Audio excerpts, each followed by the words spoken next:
প্রিয় শিক্ষার্থীরা, যদি তোমরা বাংলা যে 11টি স্বরবর্ণ রয়েছে এইভাবে শিখো, তাহলে আর কখনো তোমাদের কি হবে না, শুদ্ধ উচ্চারণের বোধ হবে না।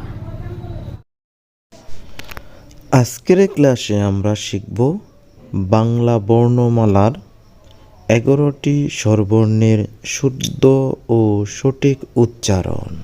তো আর দেরি না করে এখনই চলেন কিভাবে শুদ্ধ উচ্চারণ করে একটু দেখি। সরয়,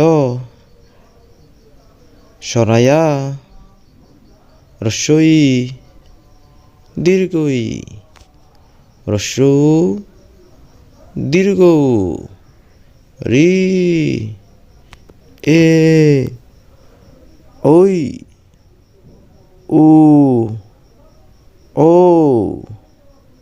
সরয়, সরায়া, রস্যই, দীর্ঘই, রস্য উ, দীর্ঘ উ, রি, এ, ওই, উ, ও।